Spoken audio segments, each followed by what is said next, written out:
धौलपुर गांव में सुलेखा नाम की एक बुढ़िया अपने दो लड़के और बहू के साथ रहती थी। सुलेखा बहुत ही धर्मात्मा स्वभाव की होने के कारण रोज गरीबों में सोने की एक गोली दान करती थी। ये सब देखकर उसकी बहुएं और बेटे बहुत परेशान रहते थे। माँ जी के इस दान दक्षिणे से हम बहुत परेशान हो चुके हैं। बताओ जी, अगर हर रोज माँ जी इसी प्रकार सोने का दान करेंगी तो हम लोगों को कंगाल होते देर नहीं लगेगी। आप लोग दिन रात पसीने बहा बहा कर कमाते हैं और माँ जी सारी कमाई को दान में दे देती हैं। इस प्रकार हम लोग अपने बच्चों के लिए क्या कर पाएंगे? बात तो तुम बिल्कुल ठीक कह रही हो। माँ का अगर यही स्वभाव रहा तो हम लोग जल्द ही कंगाल हो जाएंगे। लेकिन भैया भाभी इसके बारे में क्या सोचते हैं? तुमने इसके बारे में बात किया है क्या? हमने इस बारे में कोई बात नहीं की है।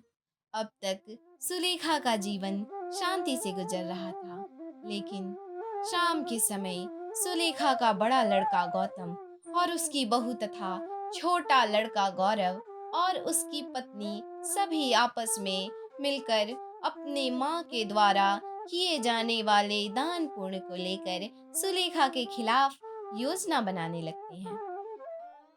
बताइए भैया, अगर माँ इसी प्रकार दान करेंगी तो हम लोगों और हम लोगों के बच्चे का क्या होगा? क्यों दीदी? छोटी बात तो तुम बिल्कुल ठीक कह रही हो। इनको हमने भी कई बार समझाया है कि अगर माँ इसी प्रकार दान पुण्य करती रहेंगी तो हम सभी के लिए क्या बचेगा, लेकिन इनको कोई फर्क ही नहीं पड़ता। भैया भाभी बिल्कुल ठीक कह रही हैं। हम लोग कमाते रह जाएंगे और माँ हम लोगों की सारी कमाई दान कर देगी। इस प्रकार से तो हम लोग और हमारे बच्चों के लिए कुछ बचेगा ही नहीं। बात तो तुम बिल्कुल ठीक कह रहे हो। अगले दिन दोनों बेटे और बहू सुलेखा के पास गए।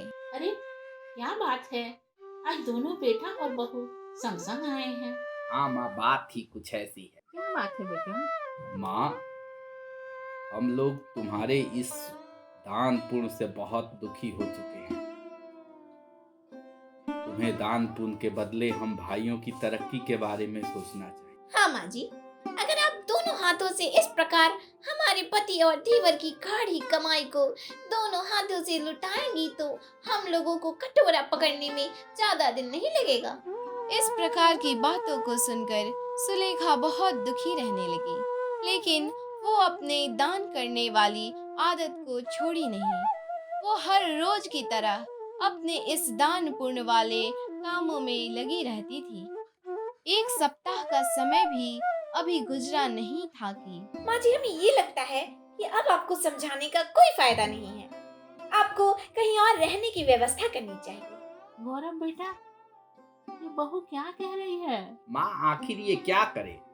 हम लोग तुम्हारे दान पुण्य से बहुत ही ज्यादा दुखी हो चुके हैं और हम लोगों के पास इसके अलावा कोई रास्ता भी तो नहीं बचा। बुढ़िया बहुत ही दुखी मन से उस घर से बाहर हो जाती है और गांव से कुछ दूर एक जंगल में चली जाती है और एक पेड़ के नीचे बैठ जाती है।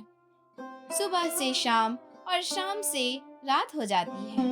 वो अपने लड़के गौरव और गौतम दोनों का आने का राह निहारती है, पर दोनों में से कोई भी लड़का सुलेखा का हाल खबर लेने नहीं आते।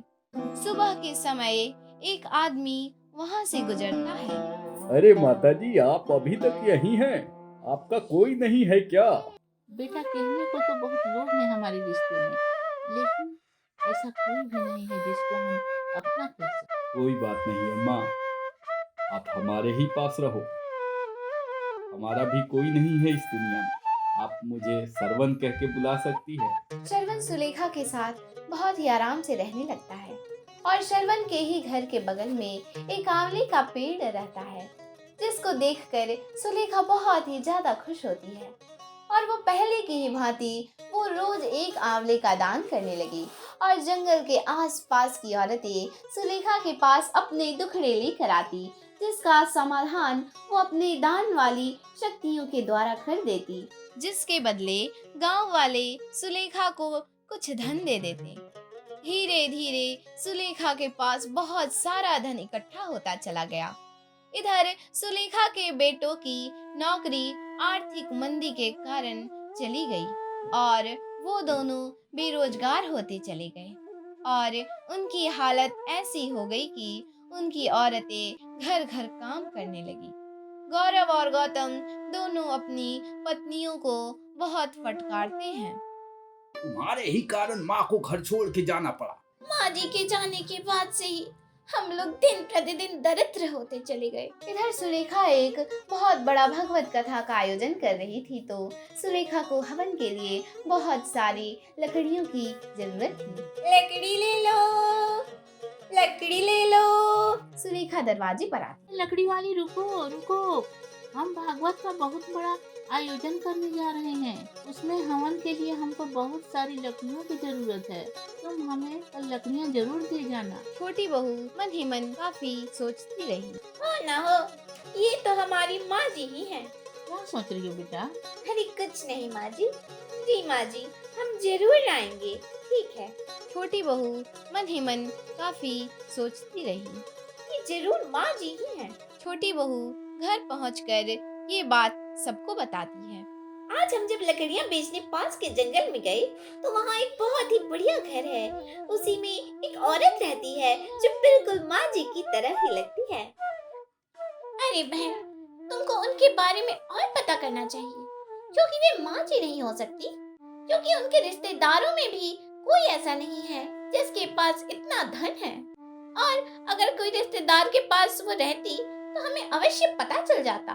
लेकिन दीदी, हमको पूरा यकीन है कि वो माँ जी ही हैं। अगले दिन छोटी बहू सर पे लकड़ी लेकर वो सासू के यहाँ पहुंची।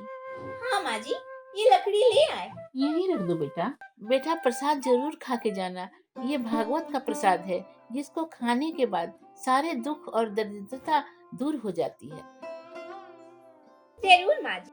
सुलेखा अभी भी अपनी छोटी बहू को नहीं पहचान पाई है। बेटा एक बात और बोलूं, अगर तुम मानोगी तो। बोलिए ना माँ जी। अरे कुछ नहीं बेटा, कल हमारा पैर दबा देना। आज मैं कार्यक्रम खत्म होने तक बहुत थक जाऊंगी। तुम पैसों की चिंता मत करना। अरे आप कैसी बात कर रही हैं माँ जी, हम जरूर आएंगे। छोटी बहू पूरे रास्ते सोचते ही जा रही है कि कल हम जरूर पता लगा लेंगे, क्योंकि उनके पैर में जो बड़ा सा मस्सा है वही उनकी पहचान है। कल हमको पता तो चल ही जाएगा। अगले दिन छोटी बहू अपनी सास के पास जाती है और पैर दबाने के दौरान उस मस्से को देख लेती है और फिर रोने लगती है। अरे बेटा तुम काहे रो रही हो? अरे माँ जी, हम क्या बताएं, हम पश्चाताप कर रहे हैं। अरे क्या बात है बेटा, हमको पूरी बात बताओ। मेरे पति 2 भाई हैं और हमारी सास को रोज एक सोने की गोली दान करने की आदत थी, जिससे हम दोनों बहुएं बहुत परेशान रहती थी। जिसके बाद हम दोनों अपनी पति को भड़काकर अपनी सास को घर से निकलवा दिए और कभी भी उनकी कोई खबर भी नहीं लिया। तुम कौन हो? माँ जी, हम आपकी छोटी बहू हैं। तुम्हारा ये हाल कैसे हुआ? आपके जाने के बाद बहुत बड़ी आर्थिक मंदी आई, जिसके बाद दोनों की नौकरी छूट गई और हम लोगों का बहुत बुरा हाल हो गया। ये सारी बातें सुनकर सुलेखा को बहुत दुख हुआ और वो अपने सभी बेटों को छोटी बहू से मिलाने को बोली। दोनों बेटा सुलेखा के सामने आए और अपनी माँ सुलेखा से माफी मांगने लगे। हमको माफ कर दो माँ, हम दोनों भाइयों से बहुत बड़ी भूल हुई है। हाँ माँ, भैया ठीक कह रहे हैं, हम लोगों से बहुत बड़ी भूल हुई है, हम सभी को माफ कर दो। तुम्हारे जाने के बाद तो जैसे घर की लक्ष्मी रूठ ही गई और हम लोग धीरे धीरे कंगाल होते चले गए।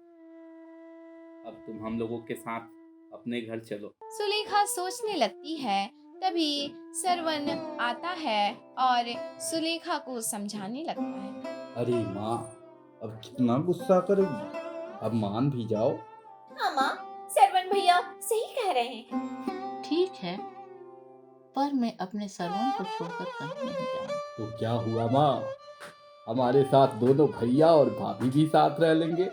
ऐसी बातें केवल तू ही कर सकता है सरवन। तेरा दिल तो बहुत बड़ा है। माँ जी, हम लोग बहुत शर्मिंदा हैं। इस प्रकार सुलेखा के अब 3 बेटे हो गए और सभी काफी खुशियों से रहने लगे। गौरव और गौतम दोनों को फिर नौकरी लग गई और सुलेखा खुशियों से दान करने लगी और बहुएं भी अब बढ़ चढ़